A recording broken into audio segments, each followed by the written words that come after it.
Father, Son, and Holy Spirit, the Trinity, one in essence and undivided.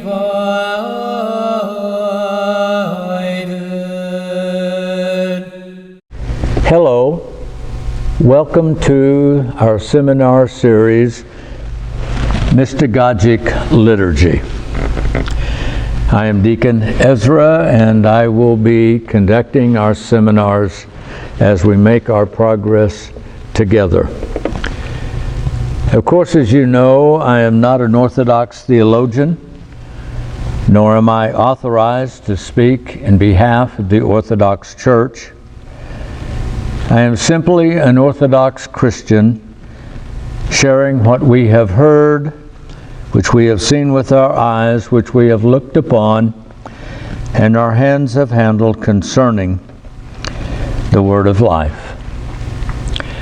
I did not set out with a foregone conclusion that we were headed toward.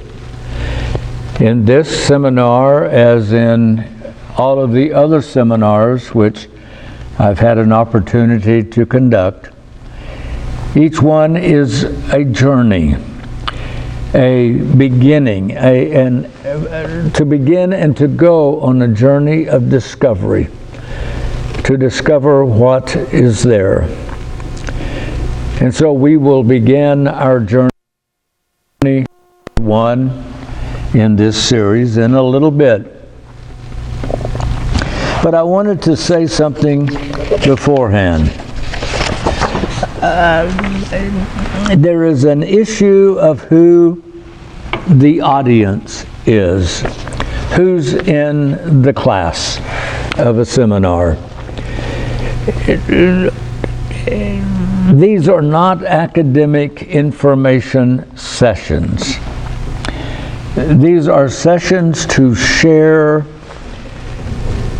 the experience of the presence of God that we find in Orthodox worship with you, and how to discover and experience that presence for yourself.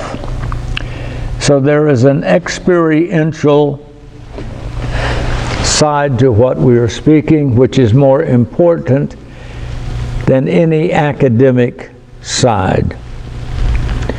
I'm fond of saying that we really only know what we're willing to live. Everything else is simply academic information. We can memorize it, we can quote it, but we've never lived it or entered into it and know it from the inside out. So the issue of who you are that happen to find these videos, this seminar on the internet, and you're perhaps intrigued by the title and you're wondering, I wonder what this is all about.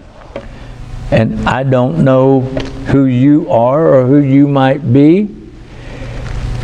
Some of you may come out of a Christian background, a Christian perspective, and in the United States today that could be a wide range of possibilities.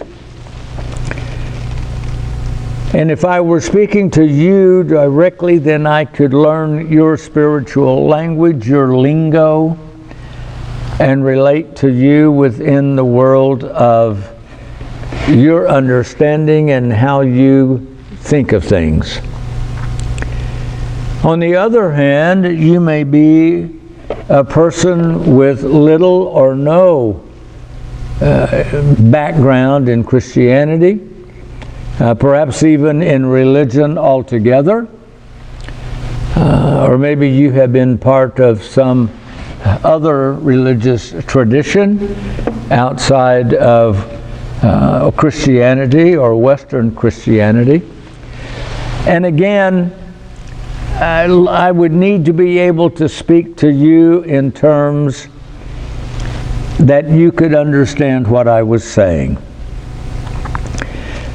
Recently, I received an email from a wonderful person in Australia who had been watching one of our video series, or several of our video series, who came out of the Hindu background, and he reminded me that I usually addressed Eastern Christianity and helped understand it and defined it in terms of Western Christianity and Western culture. And he reminded me that he did not come out of that culture and understanding, and that he had found it necessary to translate what I was saying into cultural terms that he came out of to begin to understand it. He was extremely perceptive. I come out of Western culture, trained in Western culture, Western academic thinking. And so I can only speak from that culture that I know. I come out as well out of a Protestant background, and so I can speak to that particular niche, maybe in categories that let us help understand each other.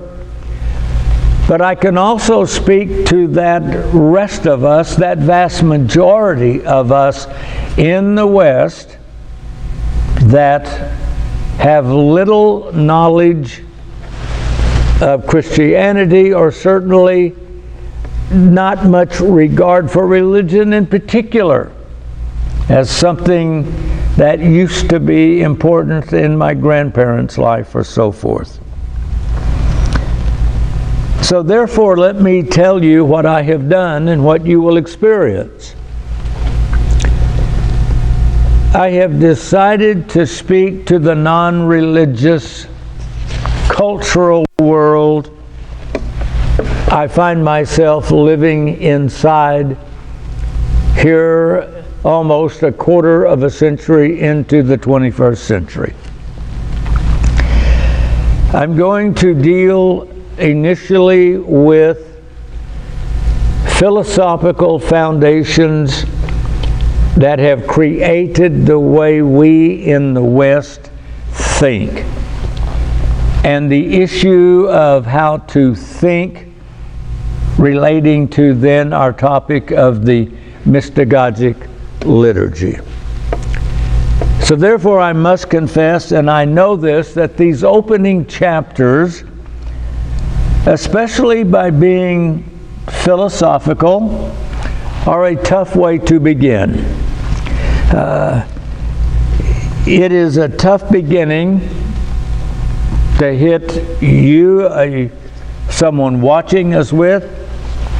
I would urge you to acquire this little book, Mystagogic Liturgy. You can get it directly from Amazon.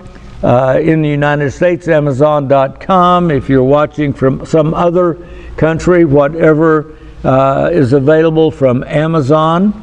Mystagogic Liturgy under the author name Ezra Ham, H-A-M, so that you can follow along. It'll have the footnotes, it'll have the bibliography, and you'll be able to literally reinforce what it is we're talking about. Obviously, by watching on video, you are able to move at your own speed. You can always stop when you have filled your plate, so to speak, to meditate on and to think on, as well as then knowing where you've stopped in the book and so forth. So this is maybe perhaps a tough spot for some of us to begin, and I confess that to you. I can think of the metaphor of living here in the flatlands of the Great Plains on Oklahoma, the Central Plains of the United States, and to the west are the Rocky Mountains, and you can begin driving west from here, And you'll begin to come into the foothills of the Rockies. You'll begin to notice that slight climb and so forth. And it's easier if we had a foothills to launch into our seminar. And yet, I guess the philosophical approach that we are taking will seem awfully steep to us. It will seem steeper than it is if in fact we're really living our lives academically on the flatland of the Great Plains. But if we have been out of school for a while, this may come across as a little tough. And so let me hasten to remind you, this is not an academic seminar. We are going to be specific, and here is why.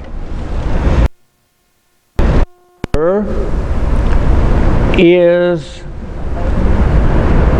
I hate to use the word hostile.